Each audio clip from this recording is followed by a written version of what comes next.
This episode is brought to you by Witham and Our Crowd. More on those companies later in the episode. Today on the podcast, I sat down with Nikos Andrikogiannopoulos. Nikos is the founder and CEO of Metrika, which is a blockchain monitoring and intelligence company. This was a great conversation. We talked on a number of issues, including recent blockchain outages, how Nikos and the team thinks about the various blockchain projects that they should be monitoring for downtimes, and more broadly, how he thinks about the applications that are driving the build-out of infrastructure in the blockchain space. I think you'll enjoy this one. So without further ado, here's my conversation with Nikos from Metrika. Matt Walsh and Nick Carter are partners at Castle Island Ventures. All views expressed by them or the guests on this podcast are solely their opinions and do not reflect the opinions of Castle Island Ventures. You should not treat any opinion expressed by anyone on this podcast as a specific inducement to make a particular investment or follow a particular strategy, but only as an expression of their personal opinion. This podcast is for informational purposes only. Brought down by bad mortgage investments, Lehman, which has 25,000 employees, will be liquidated. The federal government loans American International Group, AIG, $85 billion. This is a different kind of market, and the Fed is asleep. The federal government is stepping in to stabilize Fannie Mae and Freddie Mac, the two mortgage giants that have been threatened by the housing crisis. The Bank of England has pumped £75 billion more into Britain's ailing economy with a new round of quantitative easing. You print a couple $1 trillion, and all of a sudden, people start to worry. So out of this worry, we have something called the Bitcoin. Nikos, well, thanks so much for joining us today on the podcast. Thank you, Matt. Thank you for having me on. You're in Cambridge right now, so it's great to see another Boston/Cambridge-based company coming on the podcast. And congratulations on the recent fundraise. Thank you. Thank you so much. Yeah, we've been enjoying some amazing days lately in Boston, so I hope we keep having them. I know. Well, you can be guaranteed that it's going to get colder. The fall is definitely the best time. Why don't we just start off with a little bit of background on you, tell people how you got into the crypto industry and what led you to founding Metrika? As you can tell by my very long last name, right, I grew up in Greece, but I came to MIT for grad school. I've always been on the side of the technology, being an engineer myself. So I've always been kind of focusing on data networking and telecommunications. So that has been kind of a long time passion. I think I've seen how kind of the data communications has transformed people's lives, enabling more and more applications and more use cases. When I graduated from MIT, I got into the data networking kind of industry, the telecom industry. I started kind of getting more and more familiar with the kind of tools, what is happening in the background in the telecom, the kind of infrastructure that is being built. And I've been hugely fascinated by how sophisticated operations have become. Tier 1 service providers, companies like AT&T, Comcast, Verizon, BT, and T-Mobile, and so on, Deutsche Telekom, and so on. So I think when Bitcoin came around, I started being fascinated by the fact that now we have a new application kind of on top of data networking that you can actually transfer not just information, but transfer value. And the questions that, I started having in my mind is that, what are kind of the operational requirements of a network like that? Is it good enough if kind of money just flows and is a little bit late, or is it a little bit kind of earlier? Do people care about if some nodes go down, if some others don't, if some transactions get rejected? So we had got used to, I think, I had got used to kind of things that had very high operational requirements, that had service layer agreements. And I started asking myself those questions and I got fascinated. I thought, now we're having like the highest dollar per bit traversing the network. What's the level of service assurance that requires?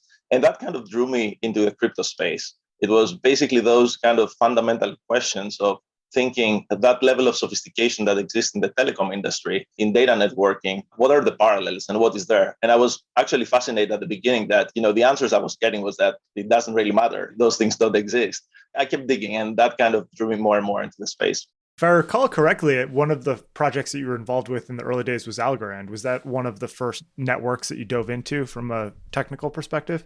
Algorand is a neighbor in Boston. That was one of the projects where I gave a presentation to Algorand kind of at the beginning of 2019. I started, asking those questions very early on about network resiliency and how that works. And it so happened that Algorand at that time was launching their testnet. I started running operational intelligence on their testnet, and I started seeing things that together with the Algorand guys were fascinated. We could see when nodes were rebooting, we could time things, so we could basically see under the hood and get a very good view of that. So the very senior engineers at Algorand, who also had similar background to me, were also asking the same questions at that time. They were saying, we need that same level of visibility that we have been used to the data communications world. We need that, and we don't have time to create it now. The whole crypto space has been so fascinated with the use case of crypto that the infrastructure has been trying to follow up. Traditionally, that has happened in the telecom industry as well. The use case fascinates people. We all run with the use case, and then we catch up with the building infrastructure. I think that's Nick Grossman has a great blog post about this in the context of cryptocurrency, where you have infrastructure build out that facilitates the growth of applications. And then you have applications that outpace the infrastructure that promotes the building of more infrastructure, which has this virtuous cycle around creating more applications. So it's definitely something that we've seen time and time again in the crypto industry. You can even point to Bitcoin as being an application that just pushed for more infrastructure around custody and key management and exchanges and things like that. So it's fascinating. It's a dynamic system, kind of adjusts itself over time and keeps growing. And as it grows, new pains kind of appear, and that you have to build new things to kind of address those issues. When you think about Metrika, talk a little bit about what you guys do. What was the impetus for starting this as a business? And maybe talk about some of the things you do for your customers. What Metrika does is basically what we add trust to the blockchain operations. The way we do that is that we provide the tools to anyone who is running like blockchain operations so that we can add resiliency and improve the level of those operations. So for example, if you are a protocol team building your network, if you are a consortium running a blockchain network, if you are a node runner or an application running on top of a blockchain network, in all of those cases, you run some sort of blockchain operation. So you depend on the operational health of the blockchain network. In all those cases, you need both the visibility, but you also need the tooling so that you can be aware of what is happening at any given moment in time so that you can decide what's the proper action that you should take.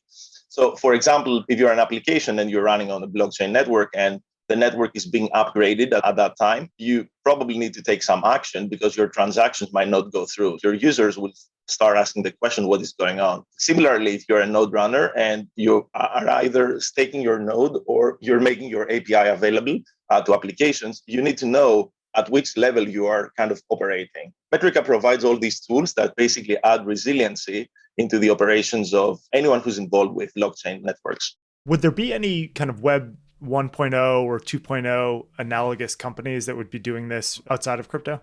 Web 1.0 was very early on, so I truly don't remember at that time what was the nature of those companies. I'm sure they were back then, but email, kind of basic web browsing was the case at that time. But then Web 2.0 came around. I think there were a number of companies that kind of went in that space. I think even Cisco acquired a number of companies in the past that were kind of focusing on monitoring operational intelligence, making sure that the applications run really well. There has been historically a number of companies, particularly with Web 2.0, right? Because that was the big step in requirements from the application side, right? You had things like Zoom, you had things like Netflix, you had real-time communications and voice over IP happening over networks. So the stakes got higher, and the applications that kind of appeared were not just satisfied with what existed before. So there was more infrastructure that needed to be built, faster networks, better protocols, better hardware, better routers, and everything got optimized. So there was a set of tooling that was always kind of created at that point.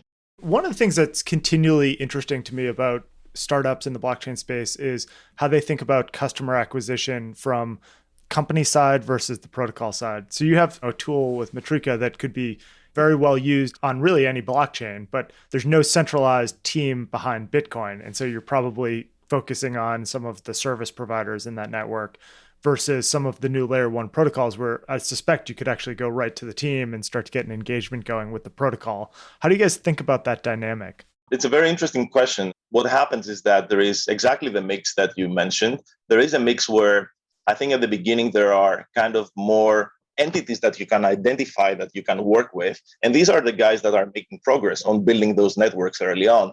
But then I think we see the pattern that as those networks come closer to evolve and be a little bit more mature, there is a higher level of decentralization that happens. So I think at that point, you're dealing with the community and providing the tooling to the community. And in some cases, you can provide to some of the large kind of community participants. that exist there. So there are always kind of lead companies that are using kind of a blockchain network that have a significant application running on top of it. It might be node service providers that are kind of running a large number of nodes there. So there are always kind of large ecosystem participants that basically take the lead on developing a big part of the infrastructure or contributing significantly to the protocol's evolution. So I think it can go both ways. I think the important thing is how can we make available, our tools to as many as we can in the ecosystem and help that ecosystem add resiliency to their operations. One of the main reasons why I was excited to have you on the podcast was to just talk about some of these blockchain outages that have been going on. And so obviously these have been going on for years, but there's been some high profile ones recently, Solana, Arbitrum. What the hell's happening with these outages? As you said, this is not kind of a new type of issue, right? I mean, anyone in the data communications world has got used to outages. Like, these are the growing pains. Like, even back in the internet, we had lots of outages, and any kind of data, any telecommunication network, as it grows, outages are expected. The thing is, you need to either have some tooling to know before that is happening, or have some signs that this is going to happen and be preventive, or you need the tooling to quickly diagnose when it happens and then recover as fast as you can from those things. So I think what we are currently seeing is just growing pains of the blockchain networks evolving. And I think it's also a sign of that these networks are getting more and more mature. They're getting more applications, more demand, and that demand is driving that kind of pain. So it's never a pleasant thing having an outage, but in retrospect, this is happening because this is evolving and because this is growing. And how do you guys think about that in terms of the opportunity for you as a corporate entity? Are you selling prevention of these or just real-time detection? How do you think about it? We're very happy in the sense, in quotes, that this is happening in the sense that, it makes more and more people aware that resiliency is something and more infrastructure that needs to be built in those networks is something that I think everyone wants in the ecosystem. So as people realize, protocols themselves and everyone in the ecosystem, that, we are growing and now we need to have more infrastructure in place. We need to have more visibility. We need to have more tools in place. More and more people are asking for the tools that we're providing there. Although, again, it's not a pleasant thing and you could avoid it. Historically, it has never been avoided. So we have to live through it. And I think take the learnings and quickly go into the direction that we can eliminate those outages and prevent them. Back to your question, the way we think about our tools is that in a lot of cases, having perfect visibility beforehand, you can see signs of degradation of the operational health of the network. And by doing that, if you keep investigating that, you could be in a position to see that there is something happening. If you are quick enough to react, and if you're quick enough to find the bug and release a patch and things like that, maybe you can even prevent the outage. But if not, and it happens, then you can very quickly troubleshoot and recover the network in a very fast way. So I think it's all about kind of shortening the time from the moment you realize something is happening to troubleshooting, to issuing a fix and recovering the network. And having visibility across, I think, is a major kind of requirement. Failure is kind of a different question depending on the application, I would say. And so if you have a blockchain that is being used as a store of value and that's sort of the primary use case, you could argue that having a network level failure that takes it offline is just devastating because trust in the network would be forever lost, that you cannot store your wealth in this thing anymore. Whereas if you're launching a blockchain that is just focused on enabling consumer applications or something like that, okay, if it goes down, that's fine. The show goes on. You could have Twitter go down for 2 or 3 hours. The world wouldn't end. If you're a regular listener of this show, you know that we take accounting and auditing pretty seriously.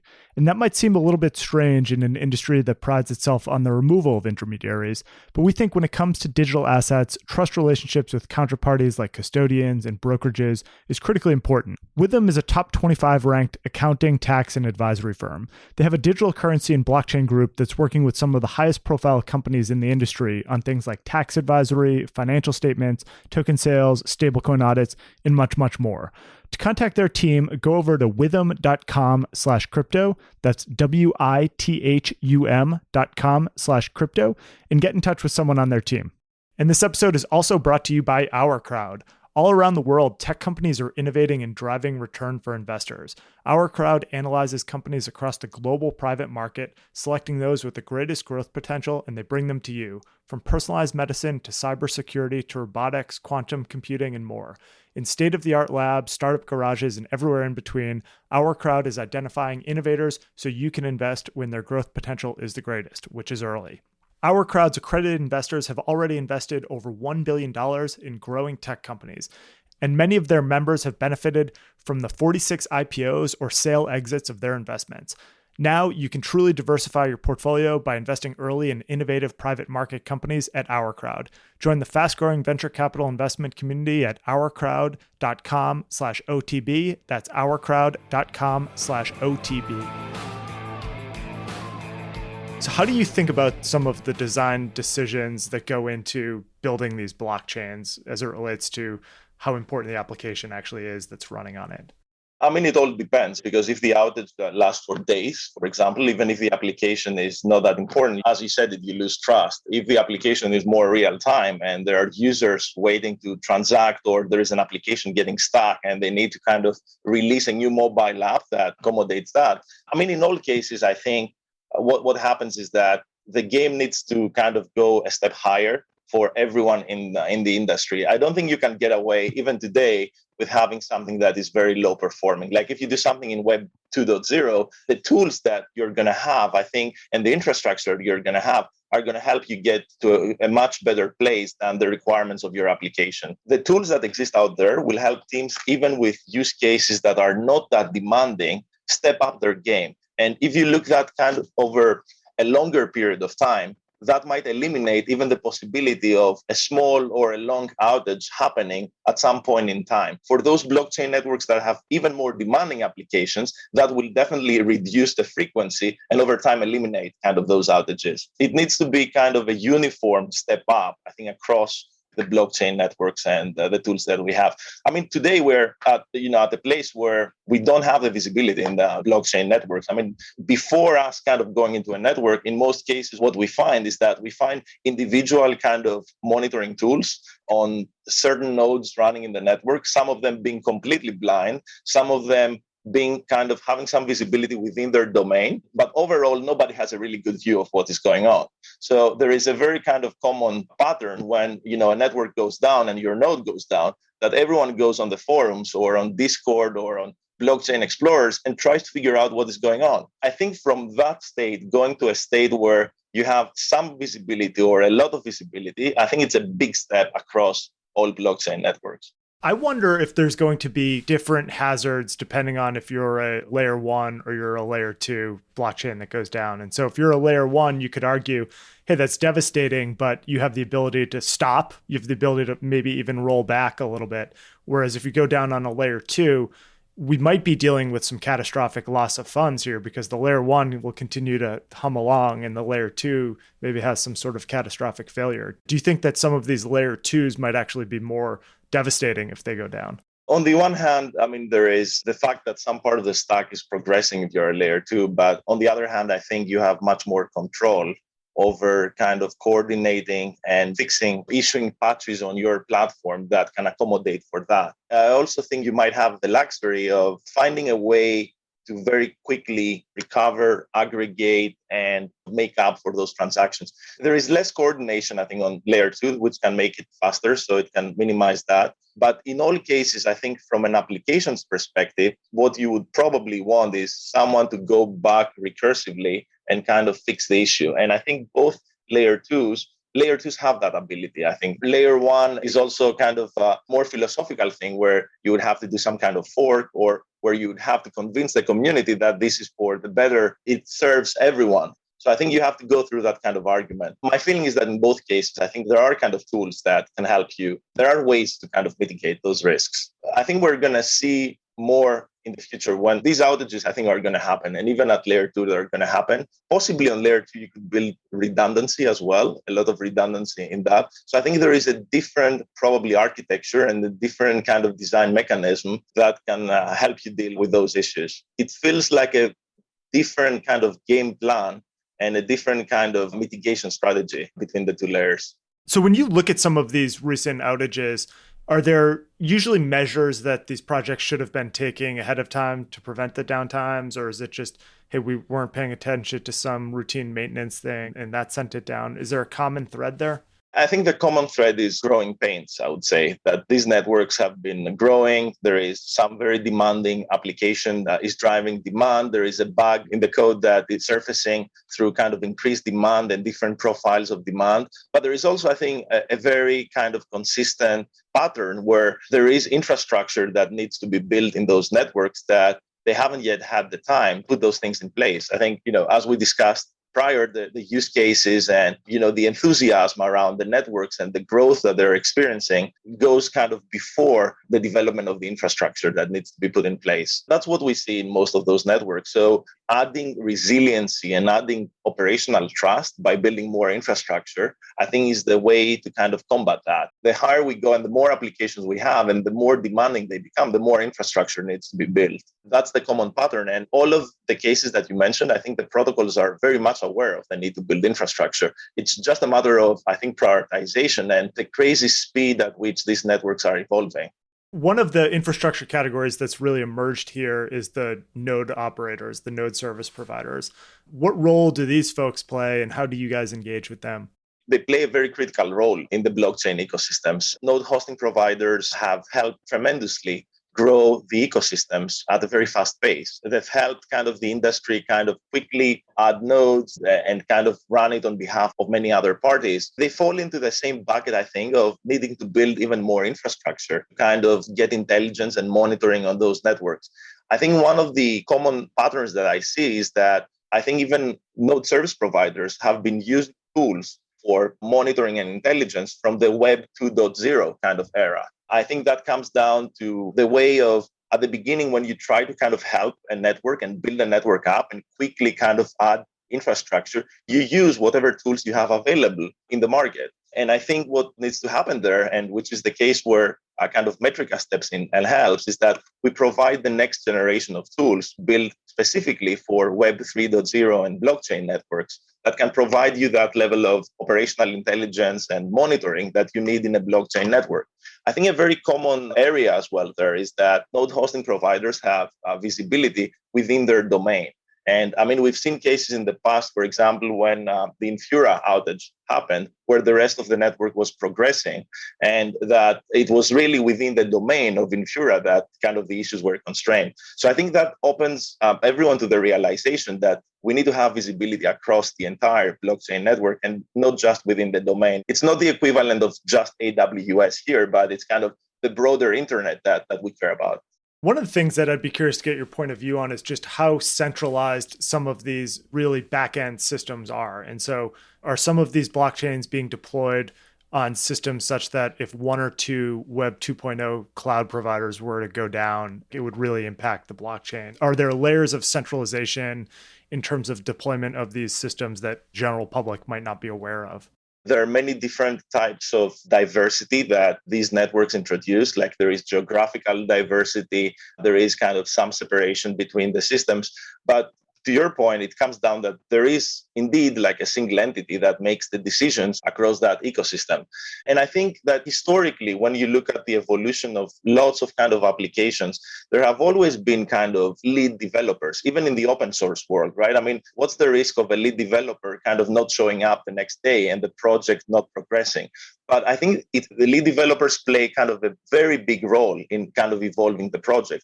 And I think similarly, the node hosting providers are adding a lot to those projects. I do expect that over time we will see, and I think we already see a number of other node hosting providers. I think we also see a number of enterprises and financial institutions running their own nodes in the networks. So I think over time we will see more and more people adding operations there. And I think that will add more resiliency. And as more infrastructure is put in place, more and more people will run them. But I think there will be a balance of multiple node hosting providers, multiple big other ecosystem players running infrastructure. And I think that will add, the decentralization as well and the multiple entity thing But in the short term, I don't see it as negative, somebody leading the way and adding more infrastructure, because as we discussed before, I think there is such a big deficit in infrastructure that somebody needs to kind of cover that gap and quickly have these networks kind of grow. So I think they're playing a very critical role at this stage of the evolution of blockchain networks. Do you think it's important that decentralization would need to go down to the individual level, that it would be important for individuals to be able to run their own nodes on these systems as opposed to having to run them in data centers? Where do you fall on that argument? Whether you need to control that part of the stack as an individual, right? I mean, do you need to build your own website and host it on your own today? I think what we will see is that there will be an aggregation of a smaller demand under companies like node hosting providers, but then I would see like some of the bigger players. They won't control a bigger part of the infrastructure. That might mean, getting more control of tools that the node hosting providers, or running their own kind of nodes in their own data centers. And I suspect there will even be solutions at some point where you can run your nodes in a more orchestrated way on-prem or on the cloud of your choice. So you guys see a ton of just new blockchains being launched. You obviously can't cover every single one of them. How do you prioritize what networks you're going to be focused on? We've got really good at kind of expanding across multiple protocols. So that's not a major concern on our end, but obviously there is a lot, as you said, going on. I think what is important to us is get involved in ecosystems that are evolving and have the right size, that have the right operational requirements, and that there are applications that are driving a lot of demand. And I think as we see more demanding applications there, that's what kind of pushes the limits of the network. And that's what creates high operational requirements. We like to get involved with all protocol networks, but just talking about preferences, we always like the big challenge of something really, really demanding, kind of hitting a blockchain network and having to provide infrastructure that adds resiliency in that context. That makes a lot of sense. So when you think about some of the applications that are actually getting people interested in this, obviously financial services is a huge one. What are you the most focused on in terms of the applications driving demand for the blockchains themselves? There are certain types of use cases that have higher demand. I think real-time trading is definitely kind of one of the use cases.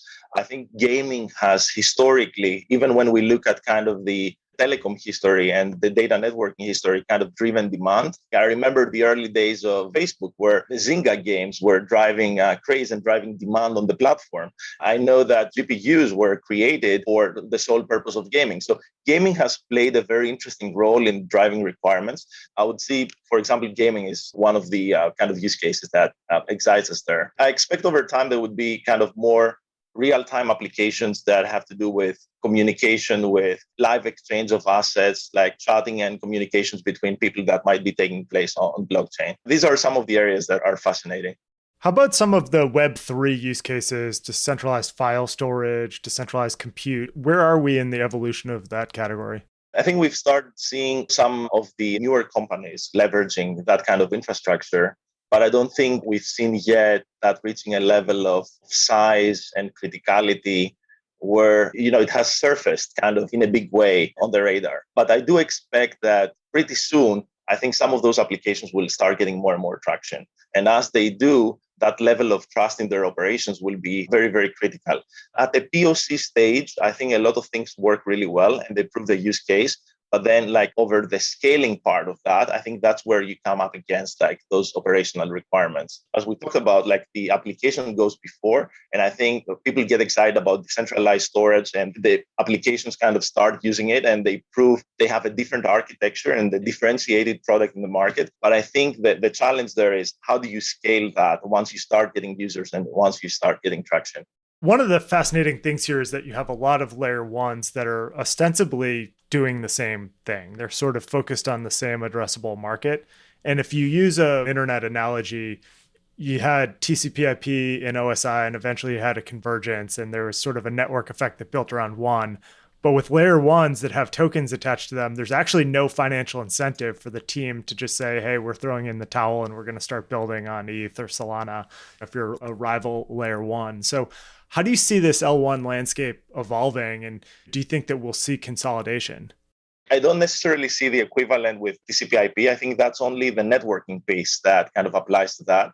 But I could also see that being more analogous to databases and data storage. And I'm saying that because in the database world, there is MySQL, Microsoft SQL, Oracle. There are a number of NoSQL databases, and they all have a market depending on the requirements of the application that wants to use them. In many cases, applications use multiple types of data stores. Metrika itself uses 3 or 4 different types of data stores.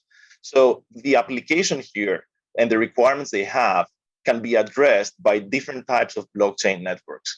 And I think what we will see over time is that, and I think we've already started seeing some signs of that, is that blockchain networks will start differentiating, at least from a go-to-market kind of strategy standpoint, and target specific verticals and specific types of requirements. I think this is happening today as part of adverse selection. Like, for example, you would see on Solana that there would be trading applications that would be far more real-time and far kind of faster and offer things that match the requirements that they have on the Solana network. And similarly on Algorand and on Ethereum and so on. So I think it's happening as adverse selection today, but over time, I think as these ecosystems have the resources to target specific kind of applications, they will consciously develop kind of that segment more. I love that analogy to databases. That makes a lot of sense. You're trying to go out there and hire and grow a team. How would you handicap the talent that's in the blockchain space right now versus some of the other industries that you've worked in? I think it comes down to me to how people are excited about the problem that we are solving.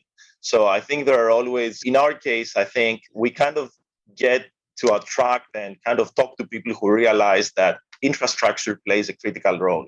Through some experience in their life, through their prior work, through their kind of studies, when people resonate with that and they understand that there is the evolution of internet happening and there is a completely new architecture and there is a need for additional infrastructure that Metrika is leading the way in building, I think that's what gets people excited. And I think at that time, you're not having a discussion whether our protocol or some other protocol or there is a token or what that is. I think people need to resonate with the mission of the company. And if they do, I don't think there is a question between which place to go. Yeah, you definitely don't see a lot of really smart, talented, passionate people come into the blockchain space and then get in and decide to leave. It seems like it's just an industry that is just capturing more and more talent. I think what is also happening is that we get a very big inflow of people who are crossing the blockchain space for the first time in their lives. Whereas I think what you see with a lot of the protocol projects is because of their condensed timelines and the need to kind of build up very, very fast what they need and get the network up and running. I think there are a lot of people circulating within that industry as well. That's also kind of probably aligned with like the token incentives that people can kind of cash out a bit earlier from some project and jump onto another project. But I think in our case, we kind of genuinely get people who kind of jump into the industry, have been close to the blockchain industry, but kind of take the step into that with the same perspective that we have about critical infrastructure. That makes a ton of sense. Thanks for listening to another episode of On the Brink with Castle Island. To find out more about Castle Island, visit castleisland.vc. To listen to all of our podcast episodes, please go to onthebrink-podcast.com or just click on the tab in our website. Thanks for listening.